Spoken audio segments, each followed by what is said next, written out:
What if the man you called your father wasn't your father at all? Imagine hearing that the person who raised you, the one the world sees as your blood, your protector, and your king, is suddenly stripped of that role in a single moment of truth. That is the nightmare Prince Harry has been forced to live with, as whispers that once belonged to gossip columns erupted into the one revelation that could shatter the very foundation of his identity. And here's the question for you. How do you survive when the world insists you are not who you thought you were? From the moment Harry was born, his life has been a spectacle. Cameras flashed, reporters screamed, and palace aides scrambled to maintain the perfect royal image. But behind the pomp and glamour, a darker narrative festered, whispered at dinner tables, and splashed across tabloid front pages. James Hewitt, the man forever linked to Princess Diana, the man who would be dragged into decades of speculation as to whether he, not Charles, was Harry's true biological father. It's a theory that never died, no matter how many times it was denied. Before we continue, please hit the like button, subscribe to the channel, and turn on the notification bell for updates. But why does this story matter now, decades later? Because for Harry, the past has never really been past. Every look in the mirror, every headline, every cruel joke on social media reignites that same question. And for the monarchy, a family whose survival depends on perception, this story threatens more than Harry's peace of mind. It threatens the legitimacy of the crown itself. That's why when Charles finally broke his silence, when he finally looked his son in the eyes and said the words Harry had dreaded, the world as Harry knew it cracked open. But let's not jump too fast, because the power of this revelation lies not just in what was said, but in how it was prepared, buried, and delayed for years. Ask yourself this. Have you ever felt like the odd one out, even in your own family? That sense that something doesn't quite line up? For Harry, that feeling wasn't just personal, it was public. From his fiery red hair, so different from his father's, to his striking resemblance to Hewitt, the whispers began before he could even speak. And those whispers became headlines. The press didn't just hint, they shouted, they mocked, they compared, and they left a young boy to grow up under the weight of a cruel suggestion that he was the product of an affair. The palace, of course, denied it, over and over. Official spokespeople, courtiers, and even friends of Diana insisted the timelines didn't match. Hewitt himself said the relationship with Diana began years after Harry was born. But in the court of public opinion, once the rumor took root, it never truly died. And here's the contradiction that made it so powerful. The more they denied, the more people believed. Because if it wasn't true, why did it keep coming up? Why did it haunt Harry's every move? Now picture Harry as a teenager, navigating school, girlfriends, and the terrifying spotlight of royal life, all while kids whispered jokes about his real dad. Imagine the emotional toll of growing up with a label you never asked for. Could you handle that? Could anyone? This isn't just a story of paternity. It's a story of betrayal, legacy, and the fragility of identity. The crown depends on bloodlines. Kings and queens aren't made, they're born. So if Harry's bloodline was ever in doubt, the monarchy's stability would be in doubt too. That's why this moment, Charles finally confronting his son with the truth, is one of the most explosive in modern royal history. And yet, the irony of it all is that Harry himself didn't want to know. For years, he ran from the rumors. He joked them off in interviews. He buried himself in military service, in causes, in love. But deep down, the wound never healed. Because how could it? How do you dismiss a question that's tied to your very existence? And then came the breaking point. The moment where Harry could no longer ignore what the world had been whispering. But let's pause here, because this isn't just about Harry's pain. It's about timing. Why now? Why would Charles, after years of silence, decide to confront his son with such a life-altering truth? Was it guilt? Was it pressure? Was it fear that the monarchy itself was about to collapse under the weight of secrets? We'll get to that. But first, think about this. Harry wasn't just blindsided by the words. He was blindsided by who delivered them, and by the cold, deliberate manner in which they were spoken. Because sometimes the truth doesn't come with comfort. It comes with cruelty. And that's where this story takes its sharpest turn. When Charles revealed the name, James Hewitt, it wasn't just the confirmation of a rumor. It was the destruction of an identity. Imagine being told, at your most vulnerable, that your entire life was built on a foundation of lies. Imagine being told that you were not the prince the world thought you were, that you weren't even the son of the man sitting across from you. That is the reality Harry was forced to confront. But here's where the tension builds even further. Charles's revelation wasn't a single blow. It was the beginning of a cascade. Because once the words were out, once the mask of silence was dropped, there was no going back. Harry had to question everything: his childhood, his relationships, even his place in the line of succession. And here's the question I leave with you now. If you were Harry, if your entire sense of self was ripped apart in a single moment, what would you do? Would you fight? Would you collapse? Or would you seek the truth, no matter how painful it might be? Because in Harry's case, what came next would change everything. And no one saw it coming. What if the cruelest rumor you've ever heard about yourself refused to die, no matter how many times you try to bury it? That's where we begin with Prince Harry. Because Chapter 1 isn't about Charles's confession, not yet. It's about the storm that brewed long before that moment. It's about the whispers that grew into headlines, and the headlines that grew into lifelong scars. The name that haunted Harry's youth was James Hewitt, a former cavalry officer, a man linked forever to Princess Diana, and more importantly, the man whom the world swore was Harry's true father. Think about how devastating that is. From the very beginning, Harry's identity wasn't just a personal matter, it was a public debate. People weren't asking whether he liked football or whether he was good at school. They were asking if he even belonged in the family he was born into. So how did it all start? Let's rewind. In the 1980s and 1990s, the British tabloids were merciless. They smelled blood in the water when it came to Diana's troubled marriage to Charles. She was young, beautiful, and deeply unhappy. He was cold, distant, and visibly in love with another woman, Camilla. The press loved nothing more than scandal, and Diana's alleged affairs became headline gold. When she admitted to her relationship with James Hewitt in that now-famous interview, the seed was planted. Now, here's the twist. The timelines didn't match. Harry was born in 1984, but Diana's affair with Hewitt reportedly didn't begin until 1986. By that logic, the rumor should have died immediately. It should have been impossible for Hewitt to be Harry's father. And yet, it didn't matter. Why? Because Harry didn't just look different from Charles. He looked eerily similar to Hewitt. Same red hair, same facial features, same athletic build. The resemblance was undeniable. And here's the contradiction. Every time Diana or Hewitt himself clarified the truth, people became even more suspicious. Denial, in the eyes of the public, became confirmation. Why would they deny it so much unless there was something to hide? Let me ask you this. Have you ever been accused of something you didn't do, only to find that the more you protest, the guiltier you seem? That's exactly what Harry lived with. The harder the palace tried to shut down the rumors, the more the press doubled down. And Harry, caught in the middle, was left defenseless. Imagine being a schoolboy, already struggling with the weight of royal expectations, and hearing classmates whispering that your real father wasn't the man waiting for you at home. Imagine opening a newspaper and seeing your face side by side with another man's, with headlines asking, "Is this the true father of Prince Harry?"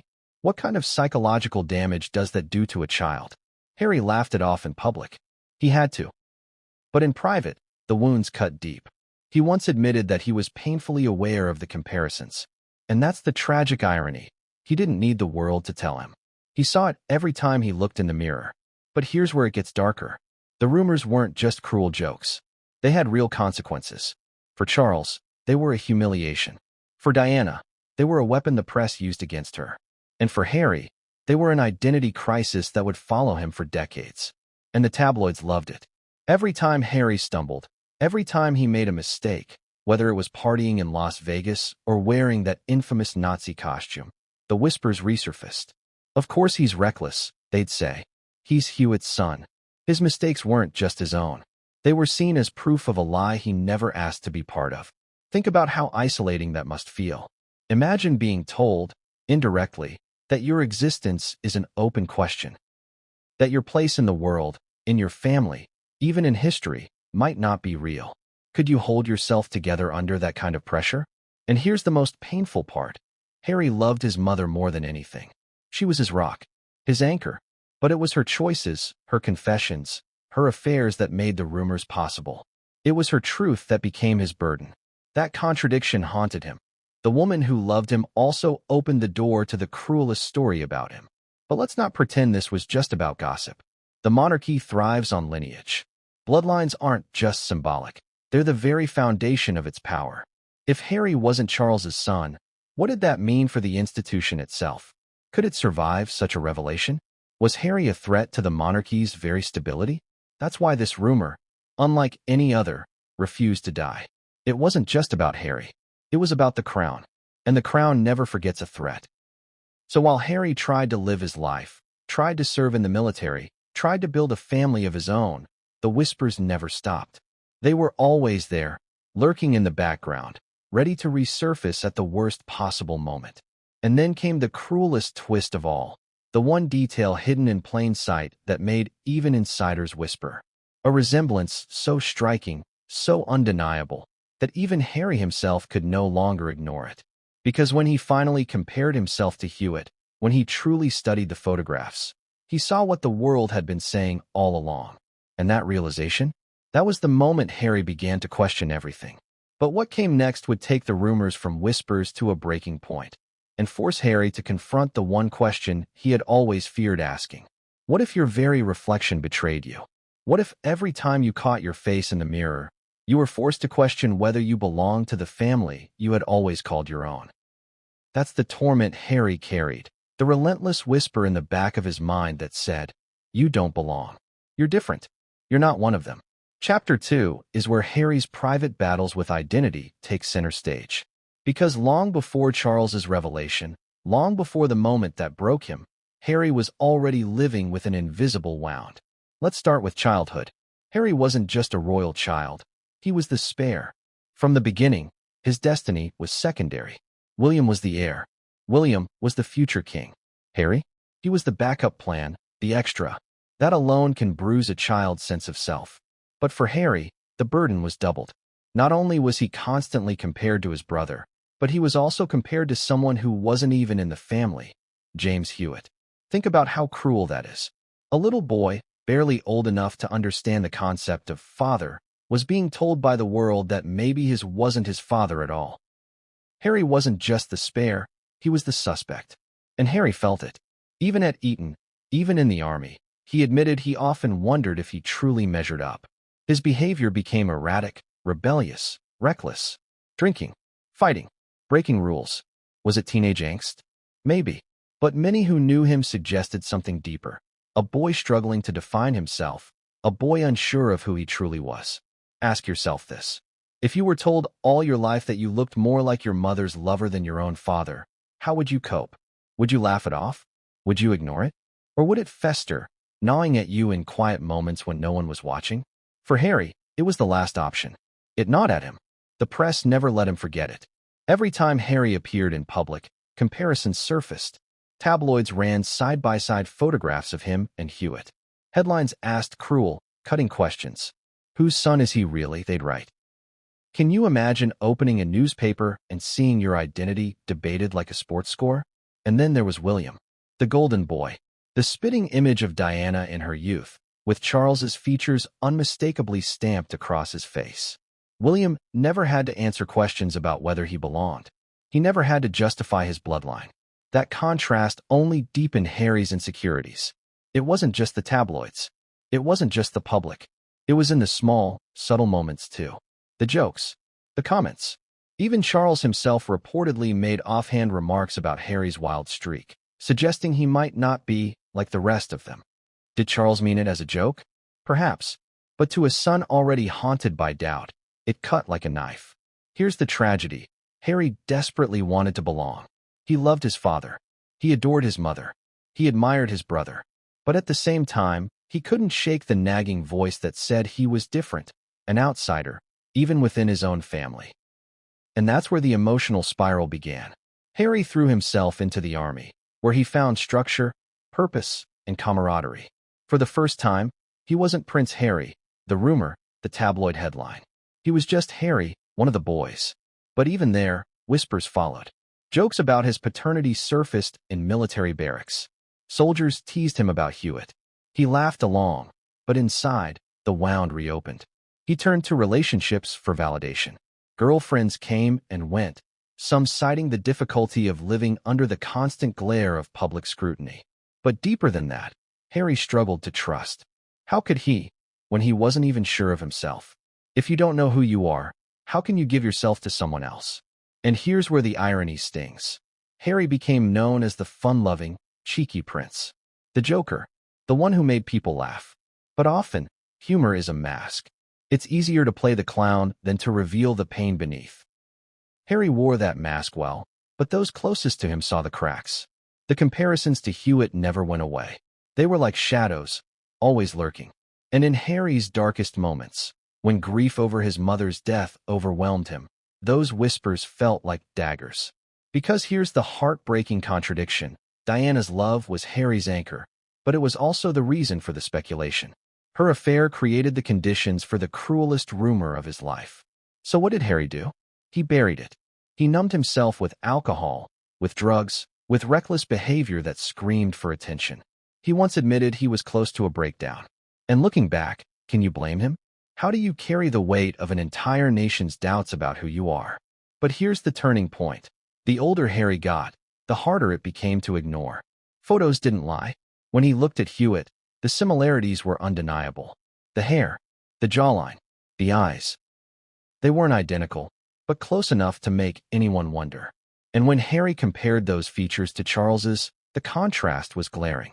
It was the question Harry never dared to ask out loud. Am I truly my father's son? That question haunted him. It shaped his choices. It fueled his rift with the family. Because how can you trust a family when you don't even know if you belong in it? And then came the cruelest blow, the moment that forced Harry to stop running from the whispers and confront them head-on. Because one day, Harry was asked directly, not by a tabloid, not by a stranger, but by someone close to him, someone who looked him in the eye and said the words Harry had feared his whole life. Are you sure Charles is your father? And that question, that was the crack that would eventually split his world wide open. But the answer Harry received, the one Charles himself would eventually give him, was far darker than anything he imagined. What happens when silence becomes louder than words? That's the essence of Chapter 3, because when it came to the question of Harry's paternity, Charles's silence spoke volumes. For decades, he neither fully confronted nor convincingly dismissed the whispers. And that silence created a vacuum, one that the press, the public, and even Harry himself filled with doubt. Let's rewind to Charles in the 1980s and 1990s. His marriage to Diana was falling apart. The world knew he loved Camilla, and Diana wasn't shy about speaking her truth. Every interview, every leaked phone call, every tearful photo of Diana only made Charles look colder, more distant, more unfit as a husband and a father. And into that climate of mistrust, the Hewitt rumor was born. Now, you might expect Charles to step up, to crush the speculation, to say firmly, publicly, Harry is my son. End of discussion. But he never did. Not once. Instead, he let the courtiers, the palace press officers, and sources close to the family handle it. To Harry, that must have felt like abandonment. Think about it. Your father has the power to end the speculation with a single line, but instead he hides behind aides and press releases. And when Charles did speak, it was worse. He often made offhand jokes that stung Harry deeply. Reports suggest he once quipped that he wasn't sure if Harry was really his. Was it meant as humor? Possibly. But humor, when it cuts at the heart of identity, isn't funny. To his son already battling insecurity, it felt like confirmation. This wasn't just about words, it was about body language, too. Look at photos from the time. Charles standing awkwardly beside Harry, rarely showing the warmth or affection one would expect between father and son. Compare that with his interactions with William, the heir, the golden child. The difference is stark. And Harry noticed. Children always notice. Let me ask you, have you ever felt ignored by someone you desperately wanted approval from? That ache in your chest when their attention goes to someone else? That was Harry's life. William got the nods of approval, the smiles, the pride. Harry got jokes and silence. And over time, that silence began to feel like rejection. The tabloids, of course, amplified it. Every article about Hewitt fed off Charles's refusal to comment. Why won't he deny it, they asked. What is he hiding? The palace's strategy, ignore it, and it will go away, backfired spectacularly. Instead of burying the rumor, their silence immortalized it. And for Harry, the consequences were devastating. Imagine hearing people question your parentage and looking to your father for reassurance, only to see him dodge, deflect, or laugh it off. That kind of silence cuts deeper than cruelty. It says, your pain doesn't matter. Your identity isn't worth defending. The irony? Charles probably thought he was protecting Harry by not addressing it. By refusing to dignify the rumor with a response, he believed he was shielding the family. But in truth, his silence left Harry exposed, vulnerable, alone. This created a strange dynamic between them. On one hand, Harry craved his father's love. On the other, he resented him for not fighting harder for him. That tension simmered for years, turning into outbursts, cold stares, and long periods of distance. And here's the emotional contradiction. Despite all of this, Harry defended his father publicly. Time and again, he dismissed the rumors in interviews, insisting he was Charles's son. Why? Because deep down, he wanted it to be true. He needed it to be true. His entire identity depended on it. But the cracks were there, and they widened with every headline, every cruel joke, every sidelong glance. Until finally, the silence could no longer hold. The whispers had become shouts, the jokes had become knives, and the wound in Harry's heart had grown too deep to ignore. Charles would eventually be forced to speak the words Harry feared most. But before that breaking point, there was Diana, and what she admitted in private. About her affair, about her regrets, about the truth, would resurface years later, haunting Harry in ways he could never have imagined. Because sometimes, it isn't silence that destroys you. Sometimes, it's the confessions whispered in the dark. And Diana's confession? That was the ticking time bomb waiting to explode. What happens when a mother's confession becomes her son's curse? That's where Chapter 4 begins.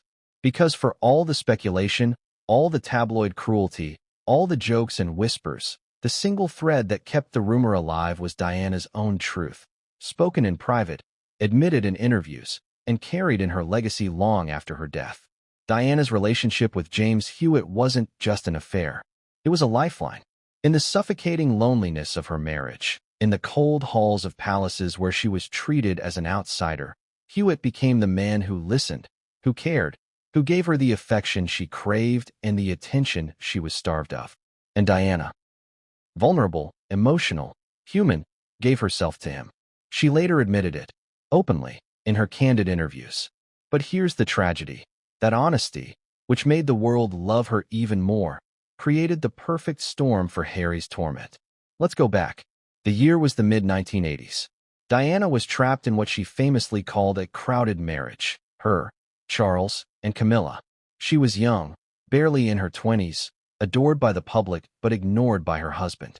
She once said she felt like a lamb to the slaughter on her wedding day, and her instincts weren't wrong. Charles's heart was never truly hers. Enter James Hewitt, a dashing cavalry officer, charming, red-haired, attentive. The kind of man Diana desperately needed in her darkest hours. The affair began innocently, horseback riding lessons, friendly chats. But soon, it turned into passion. Diana herself admitted, "Yes, I adored him. Yes, I loved him." Those words sealed Harry's fate. Because the public did the math, or at least they thought they did. Diana's open admission, combined with Harry's uncanny resemblance to Hewitt, was enough to convince millions that the rumors must be true. Never mind that Harry was born before the affair began. Never mind that Diana herself insisted the timelines didn't overlap. The public doesn't care about timelines. They care about drama. And the drama was irresistible. Now think about the contradiction here. Diana's honesty was what made her the people's princess. The world adored her for refusing to play the palace's game, for bearing her wounds, for being raw and real. But that very honesty gave life to the cruelest rumor about her son. Harry didn't just inherit his mother's charm. He inherited the consequences of her truth. But Diana didn't mean for this to happen. In fact, in private, she tried to shield Harry.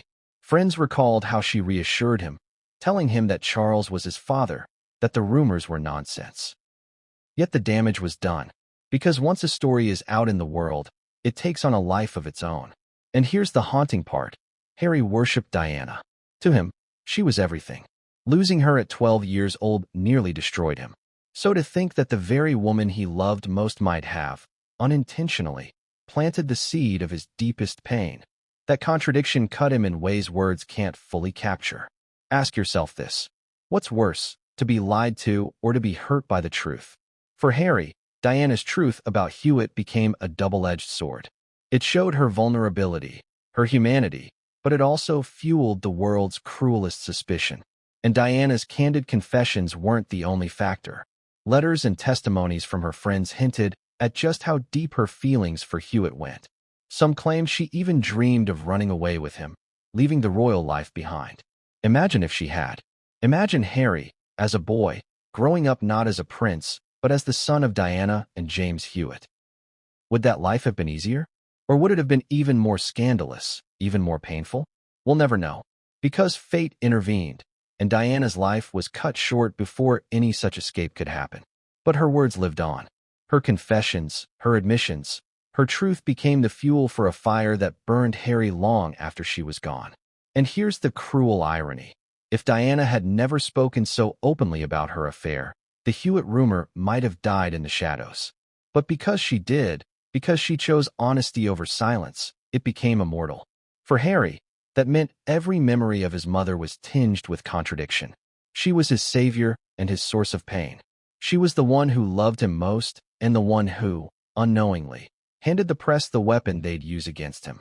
So imagine Harry, as an adult, piecing this all together.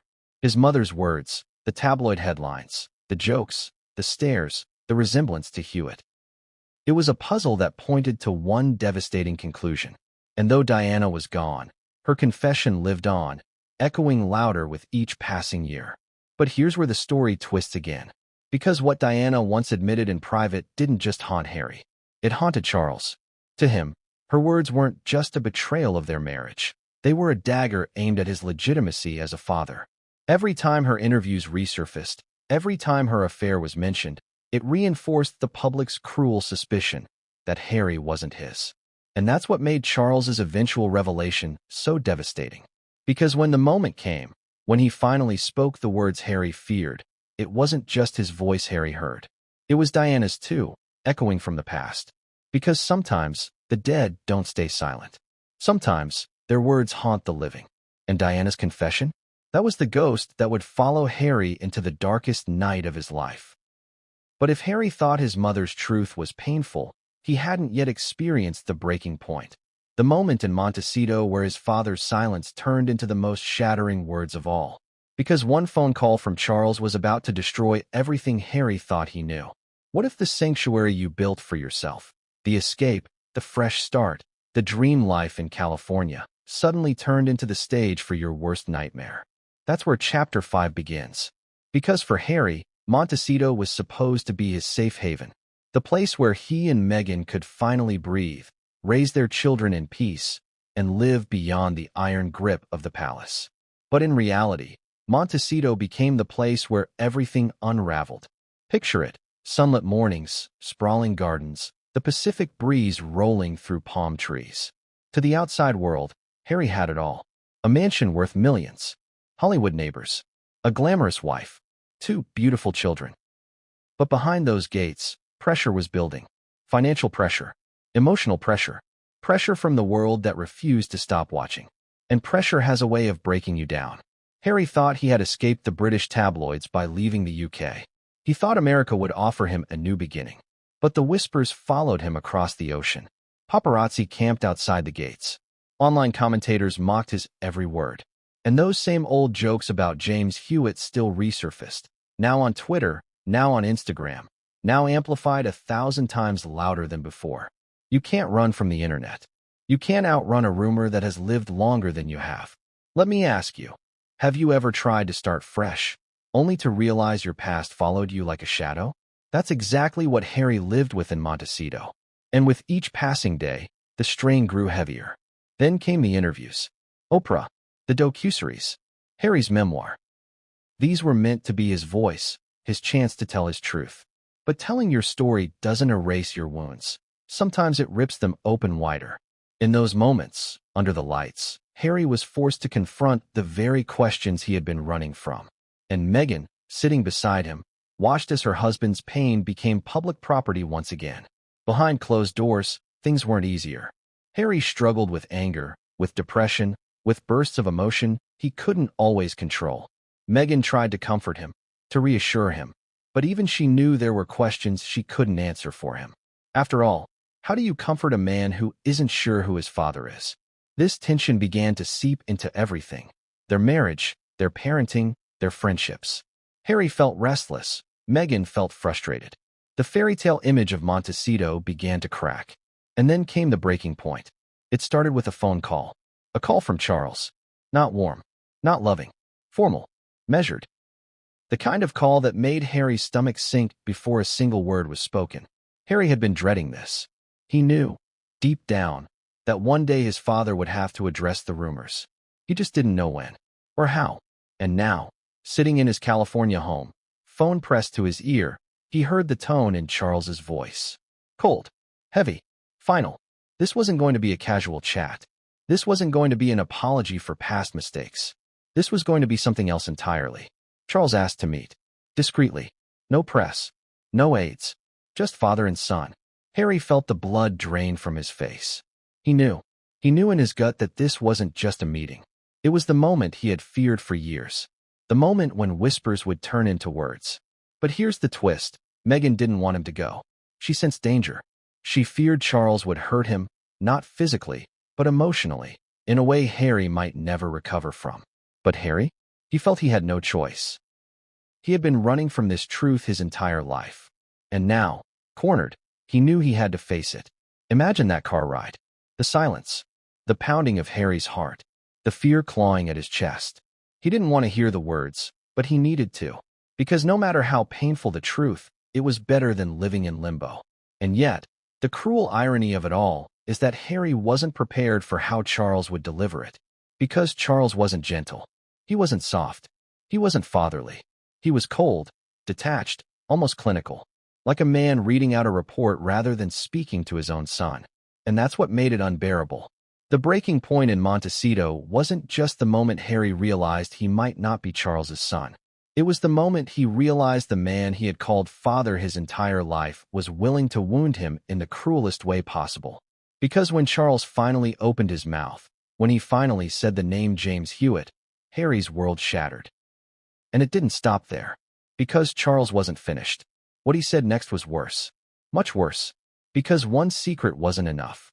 There was another. One that would push Harry past the edge. But that revelation, that second bombshell, would come in the secret meeting, face to face, where Harry's world collapsed in real time. And that's where this story takes its darkest turn. What happens when the truth you feared your whole life stares you directly in the face? Chapter 6 is where it all comes crashing down. The secret meeting between Harry and Charles. A meeting that would forever alter the bond between father and son. Or perhaps, reveal that there was no bond at all. It began quietly. No royal aides. No press. No official protocol. Just a father and a son. At least, that's what Harry thought they were. The location was deliberately chosen. Private. Away from cameras. Away from prying ears. A discreet estate room that smelled faintly of old wood and leather, heavy with silence. It was the kind of silence that suffocates. Harry sat waiting, pulse racing, palms clammy. He'd rehearsed this moment in his head for years. Would Charles laugh and brush the rumors aside, finally giving Harry the reassurance he craved? Or would he confess? And if he confessed, how would Harry survive the words? Charles entered, not with warmth, not with a hug, but with the same stiffness he carried his entire life. Shoulders rigid, jaw clenched, eyes avoiding his son's. Already, Harry knew this wasn't going to be easy. The small talk was brief. Weather, family, work, but it was hollow. Harry could barely hear the words. His mind was screaming. Every second felt like an eternity. He wanted to shout, just say it. But he didn't. He sat in silence, letting Charles lead. And then Charles did something unexpected. He sighed. Not a casual sigh, but the kind that comes from deep within. The kind of sigh that tells you the weight of the world is about to fall. He looked at Harry, finally, and his voice cracked ever so slightly. Harry, there's something I need to tell you. In that moment, Harry's chest tightened. His worst fears, his darkest suspicions, all came flooding back. His heart pounded so loudly he could barely hear. Charles hesitated. His lips trembled, his eyes darted away again. And then he said the name Harry had dreaded. James Hewitt. The words hung in the air like poison. Harry's stomach dropped. His world spun. He felt heat rising to his face, tears burning at the corners of his eyes. He didn't want to believe it. He couldn't. But Charles wasn't finished. He explained that the rumors were not just rumors. That Diana's affair, though later than the official story suggested, had cast doubt even within the family. That whispers had spread through the palace, through courtiers, through the very walls of Buckingham itself. Charles admitted he had heard them for years. That he, too, had wondered. And then came the knife twist. Charles told Harry that even he could never be entirely certain. Imagine hearing that from the man you grew up calling father. Not a firm denial, not an embrace of love, but uncertainty, doubt. The very thing Harry had fought against his entire life was now being spoken aloud by the one person who could have silenced it forever. Harry broke. Tears spilled down his cheeks. His hands trembled. He wanted to scream, to punch, to collapse.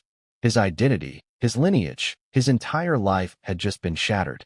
But Charles wasn't finished. Because there was a second revelation. Leaning back, voice colder now, Charles delivered it without mercy. It doesn't matter, Harry. Even if Hewitt were your father, nothing changes. You were born into this family. But the truth may one day destroy us all. There it was. The cruelest line of all. To Charles, Harry wasn't just a son. He was a liability, a risk, a ticking time bomb that could unravel the monarchy. Harry sat in silence. His tears fell, but his rage burned hotter. All his life, he had wanted one thing from his father: love, reassurance, belonging. And instead, what he got was calculation, cold strategy, a man protecting a crown, not a child. The room grew unbearably tense. Charles tried to move on, to suggest that this conversation should remain private, never spoken of again. But Harry couldn't breathe. He couldn't think. He couldn't sit still. He stood up, pacing, shaking his head. How could you keep this from me? How could you let me live my whole life under this shadow? He demanded, his voice breaking. Charles had no answer. Just silence. That same silence that had haunted Harry since childhood. That same silence that had allowed the rumors to fester. And in that moment, Harry realized the truth wasn't just about James Hewitt. The truth was that he would never truly belong. Not to his father, not to his family, not to the monarchy. The secret meeting didn't just expose a rumor. It exposed the fracture at the heart of the royal family. And Harry knew, as he stormed out of that room, that his life would never be the same. But the world didn't know what had just happened. Not yet. And when the truth began to seep out, when whispers of that meeting reached Meghan and the rest of the royal family, the fallout would be even more explosive than the revelation itself. Because what Charles told Harry in private was about to tear the family apart in public. And no one, not even the king, would be able to stop it. What happens when the words you feared your whole life finally come out, and the ground beneath you collapses? Chapter 7 is the heart of this story, the moment of revelation, the blow-by-blow unraveling of a son as his father confirms the unthinkable. The meeting was supposed to be discreet. No aides, no record, just father and son, alone in a room heavy with history. But as Charles's words spilled out, the name James Hewitt, the doubts about lineage, the cold calculation, Harry's world split in two. At first, there was silence, a suffocating silence. Harry stared at Charles, eyes wide, as though he hadn't heard correctly. His lips parted, but no words came. The only sound in the room was the ticking of an old clock on the mantelpiece, each tick echoing like a hammer in Harry's skull. And then the tears came. Uncontrollable. Hot. Burning. The kind of tears you don't want anyone to see, especially not from the man you call father. But Harry couldn't stop them. They poured out, years of repression finally breaking free. Why? That was all he could manage at first. One word, fragile but cutting. Charles didn't answer immediately. He looked down, fiddling with his cufflinks, as though distracted. That avoidance, that refusal to meet Harry's eyes, only deepened the wound. For Harry, it was confirmation. Not only had Charles let the world question his identity for decades, but he had now admitted he wasn't even sure himself. The emotions flooded Harry in waves. Anger, betrayal, shame, grief. And beneath it all, a chilling emptiness. Because if Charles wasn't his father, then who was he? What did it make him? Charles tried to control the conversation. He spoke about duty, about the crown, about appearances. He insisted that, regardless of blood, Harry was still a Windsor, still his son in the eyes of the monarchy. But those words rang hollow. They weren't the words of a loving father. They were the words of a king, calculating, detached, more concerned with protecting an institution than comforting his son. Harry's voice broke as he shouted, "I needed a father, not a monarch." His fists slammed the table. His body shook. The anguish was unbearable.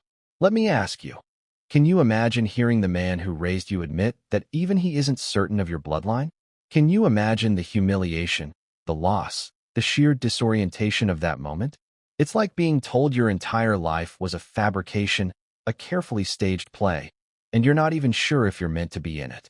Charles pressed on, trying to justify himself. He spoke of Diana's choices, of the damage her words had done, of the rumors that had spiraled out of control. He even hinted that her openness, her confessions, had forced his hand. To Harry, it sounded like blame. Like Diana, even in death, was being scapegoated once again. That was the final straw. Harry exploded. His words tumbled out in rage and heartbreak. He accused Charles of abandoning him, of letting him be mocked by the press, of never once stepping up to defend him with conviction.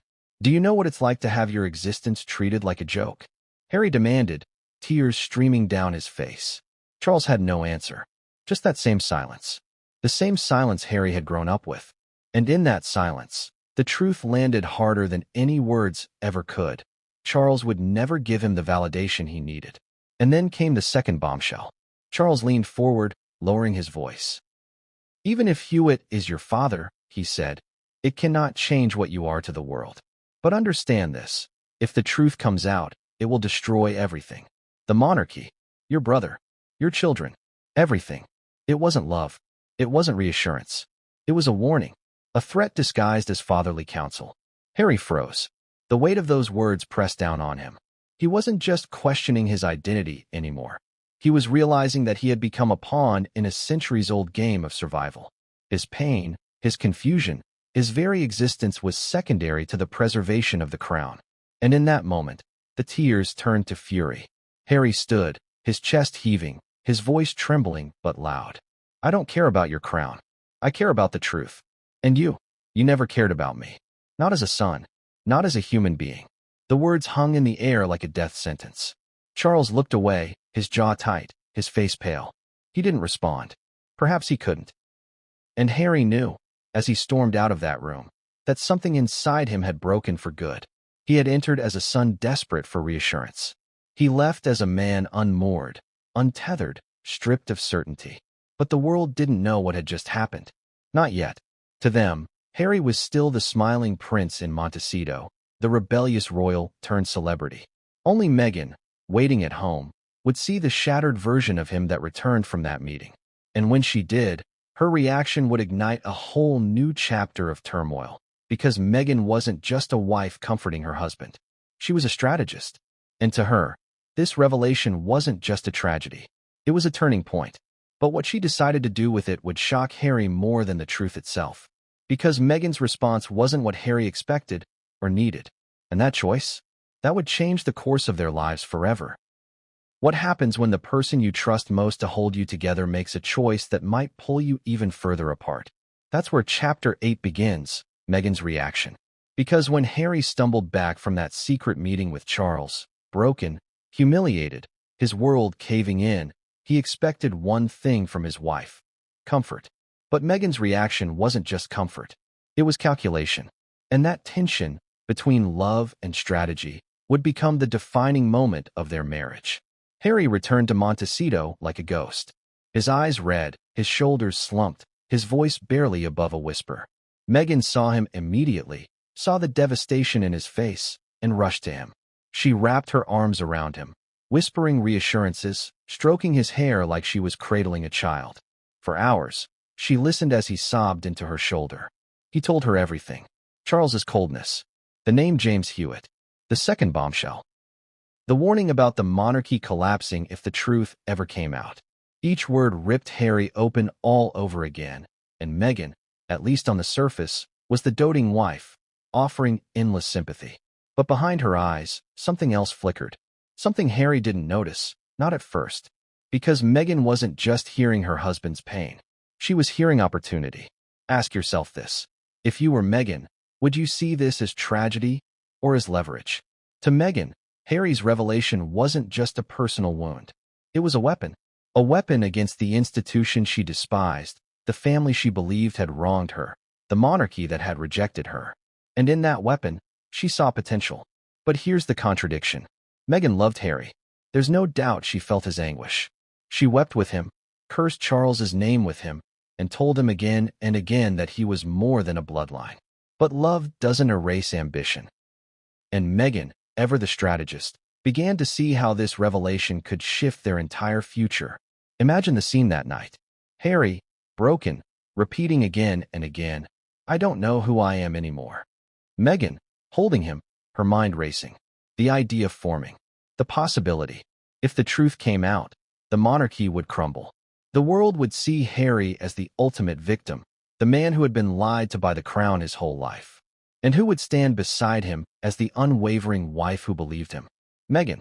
It would cement their narrative forever, them against the institution. But Meghan couldn't just blurt this out. She had to tread carefully. Harry wasn't ready to think about strategy. He was drowning in grief. So she chose her words like a surgeon choosing a scalpel. "Harry," she whispered, "this doesn't make you less. This makes you more. Stronger. Different. Special. The world will love you for your truth." Harry pulled back, confused. He wanted comfort, not reframing. But Meghan pressed on. "They lied to you. They betrayed you. But now you know. And now, you can control the story. Not them. Do you see the shift?" In Harry's pain, Meghan saw power. But here's the irony. That's exactly what made Harry hesitate. Because Harry wasn't thinking about power. He wasn't thinking about stories. He was thinking about his childhood, his mother, his shattered sense of self. And hearing Meghan pivot so quickly from comfort to strategy left him unsettled. "Not everything is a story, Meghan," he snapped through his tears. "This is my life." For a moment, the room froze. Meghan's eyes narrowed, but only for a second. Then she softened again, smoothing his hair, whispering, "I know. But sometimes the only way to survive life is to turn it into a story. Your story." Harry slumped back, exhausted. He didn't argue. He didn't have the strength. But deep down, something gnawed at him. Was Meghan comforting him or positioning him? The days that followed were tense. Harry spiraled, replaying Charles's words in his head, struggling to sleep, drinking too much. Meghan stayed close, but her mind was elsewhere. She began floating ideas, subtly. A sit-down interview. Another documentary. Perhaps even a DNA test, not for Harry's peace of mind, but for the world. Harry resisted. He wasn't ready to expose himself further. The wound was too fresh. But Meghan was patient. She dropped hints, planted seeds. "If the truth is out there, Harry, don't you think people deserve to know? Don't you think your children deserve to know?" That last line pierced him. His children, Archie and Lilibet, would they grow up under the same cloud of doubt? Would they inherit the whispers, the cruel jokes? Meghan knew exactly where to press. And slowly, Harry began to waver. But not everyone saw Meghan's reaction as supportive.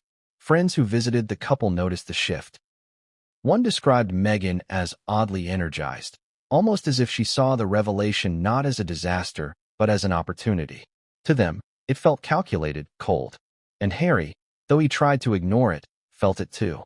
Because behind Meghan's comforting words, he couldn't shake the suspicion that she was already thinking ahead, to interviews, to headlines, to the public stage. And that terrified him. Because Harry didn't want more exposure. He didn't want more scrutiny. He wanted the opposite. Privacy. Silence. Peace. But Meghan? Meghan saw the opposite. She saw the chance to redefine their story forever. And so the rift began to grow. Subtle at first, invisible to outsiders. But inside Montecito, the tension was palpable. Harry broken by the truth, Meghan quietly plotting what to do with it. Until one night, the argument erupted. Harry, drunk and angry, told her, "You don't care about me. You care about the story." Meghan, equally furious, shot back. "Without the story, Harry, we have nothing. That line cut him deeper than Charles's words. Because if that was true, then who was he to her? A husband? Or a narrative? But Meghan wasn't wrong. The truth had the power to destroy the monarchy, to shift global perception, to make Harry and Meghan not just ex-royals, but icons of rebellion. And Meghan had already made her decision. She wasn't going to let this revelation die in silence. She was going to use it, even if it meant pushing Harry further into the abyss. Because sometimes love isn't enough to stop ambition. And Meghan's ambition? It was about to unleash a storm the monarchy couldn't contain. But before the world would hear about it, the royal family themselves would. And their reaction would ignite a war unlike anything Harry had ever seen. Because Meghan's decision to act in the shadows would soon collide with the monarchy's desperate attempt to silence the truth. And when those two forces clashed, the fallout would be catastrophic. What happens when one family secret begins to ripple outward, crashing through the walls of palaces and private estates, exposing fault lines that had been hidden for decades? Chapter 9 is about fallout, the royal family's reaction. Because Harry's meeting with Charles didn't just break Harry. It sent shockwaves through the monarchy itself. At first, the revelation stayed between father and son. Charles expected it to. He assumed Harry, broken and humiliated, would retreat into silence. But secrets rarely stay buried, especially when they're this explosive. Whispers began almost immediately. Meghan knew. Friends suspected. And in the insular world of the royal household, whispers travel faster than wildfire.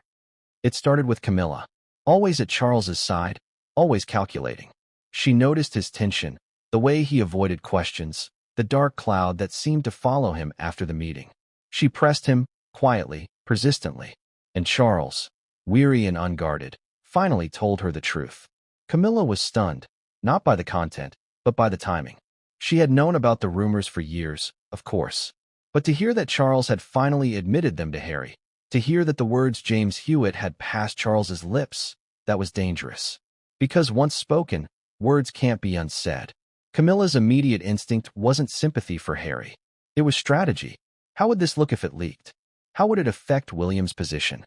How would it weaken Charles's fragile hold on public affection? To her, Harry wasn't a son in pain. He was a threat to the crown she had spent decades fighting for. Then came William. He didn't hear it from Charles. He heard it through the palace grapevine, whispered by aides who could barely keep the story to themselves.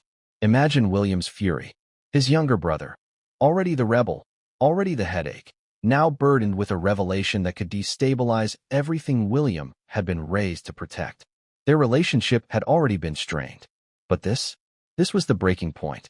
William felt betrayed, not just by Charles for withholding the truth from him, but by Harry for being the one to receive it first. That old rivalry, the heir versus the spare, was reignited like a fire doused in gasoline. Kate, always the steady hand, tried to calm him. But even she knew the danger. If the rumor was true, or even if it wasn't, but was believed, it could change everything. William's legitimacy as heir wouldn't be questioned, but the monarchy's credibility would. How could they survive if the world believed one of their princes was illegitimate? Behind palace doors, meetings were held. Advisors gathered. Strategies were drawn up. Should they deny? Should they stay silent? Or should they find a way to discredit Harry before he could ever speak publicly? And here's the cruel twist. Instead of reaching out to Harry with compassion, instead of offering love or reassurance, the family moved into defense mode. They treated him not as a son or a brother, but as a liability.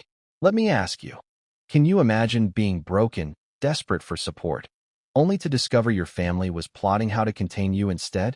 That's the reality Harry faced. Meanwhile, Meghan sensed the palace's fear. And fear, to her, meant leverage. She began pushing Harry harder, suggesting they go public. If they're already planning to silence you, she argued, why not speak first? Take control of the story. Harry resisted. He was still raw, still wounded. But the pressure mounted. Meghan knew the palace's instinct would be to protect William at all costs. And that meant throwing Harry under the bus if necessary. And Harry, deep down, knew it too. Then came the cruelest blow of all. Word reached Harry that even his grandmother, the late Queen, had been told. And her reaction was devastating. Not rage, not denial, just quiet disappointment. To Harry, It felt like the final nail in the coffin. Even she, the one he had always believed saw him as more than just the spare, now looked at him differently. The fallout was swift. Invitations stopped coming. Calls went unanswered. William grew colder. Camilla more hostile. The gap between Harry and the rest of his family became a canyon. And in that isolation, Harry's paranoia grew. Were they plotting against him? Were they preparing to destroy his reputation before he could destroy theirs? The press began sniffing around, too. Leaks trickled. Stories hinted at new tensions in the family, at conversations too painful to repeat. The tabloids didn't yet have the full story, but they could smell blood. And for Harry, the nightmare was just beginning.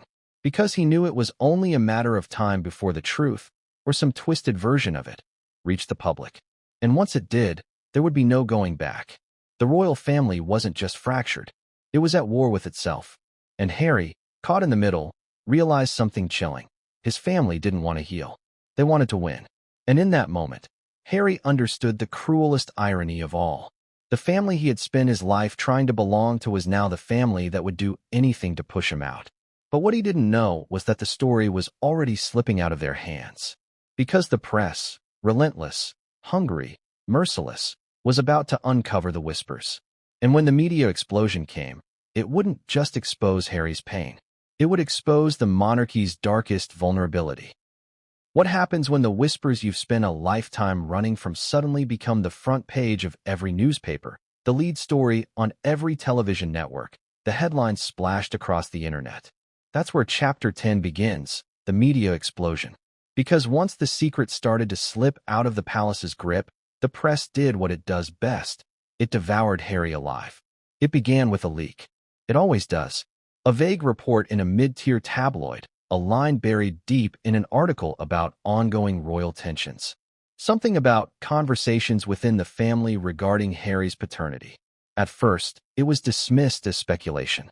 The palace issued a carefully worded denial, the kind designed to say nothing at all. But the denial only fueled the fire.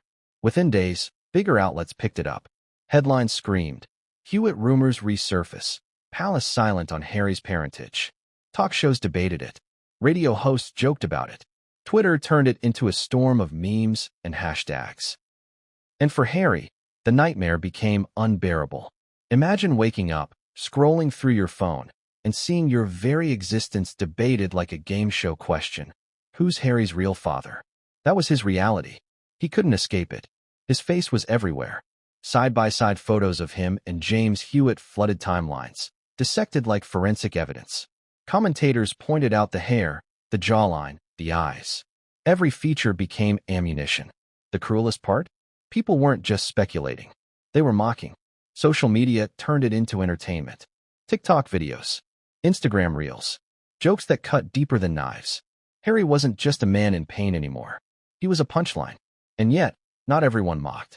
Some sympathized. Some saw Harry as the ultimate victim, a man lied to, betrayed, used by an institution that only cared about survival. They defended him online, demanded answers from the palace, insisted he deserved the truth. That division, ridicule on one side, sympathy on the other, made the story even bigger. Because nothing fuels the media more than conflict. Meghan saw it instantly. She urged Harry to seize the narrative. If you don't tell your story, they'll tell it for you, she said. But Harry was paralyzed. He was grieving, raw, torn apart. The last thing he wanted was another camera in his face. Still, the world didn't wait. Late-night comedians picked it up. American talk shows framed it as a royal scandal, while British tabloids went for the jugular. Illegitimate prince. The Hewitt heir? The cruelty was limitless. And then came the documentaries. Networks rushed to throw together special reports on the rumor. Old interviews with Diana were replayed. James Hewitt's face reappeared on screens worldwide, his past comments dissected all over again. For Harry, it was like reliving the trauma of his childhood in high definition. The rumor that had haunted him since he was a boy was now magnified 1,000 times, broadcast to millions. He couldn't leave his house without feeling eyes on him. Couldn't log online without being reminded that the world doubted who he was. And the palace? They tightened their defenses. They doubled down on silence. Official statements insisted there was no basis for the speculation. But behind closed doors, aides panicked. Every denial seemed weaker than the last, because the press had one weapon they couldn't control: public opinion. And public opinion didn't need proof, it thrived on doubt. William fumed. To him, the scandal wasn't just humiliating. It was dangerous. It overshadowed his role, his image as the stable heir. He reportedly raged that Harry was bringing the monarchy down with him. That fury only deepened the rift. And Harry? He broke again. Cameras caught him looking hollow, lost, emotional at a charity event. His voice cracked as he tried to speak. He wiped tears from his eyes. The moment went viral, not as sympathy, but as spectacle. Headlines read, "Tearful Harry struggles amid paternity storm." Ask yourself this. How do you survive when your deepest wound becomes the world's entertainment? How do you stand when millions are laughing at your pain? The media explosion didn't just hurt Harry. It transformed him. It forced him to see the press not as vultures circling above, but as predators that had sunk their claws into his very identity. And in that transformation, something inside him hardened. Because while the world mocked him, Harry made a silent vow. If they wanted the truth, he would give it to them, but on his terms. But he wasn't ready yet. He needed time. He needed strength. And most of all, he needed to face the one man who had haunted him his entire life. Because until he looked James Hewitt in the eye, Harry would never be free. And when that confrontation finally happened, when Harry and Hewitt stood face to face, the world held its breath. Because what Harry did in that moment stunned everyone.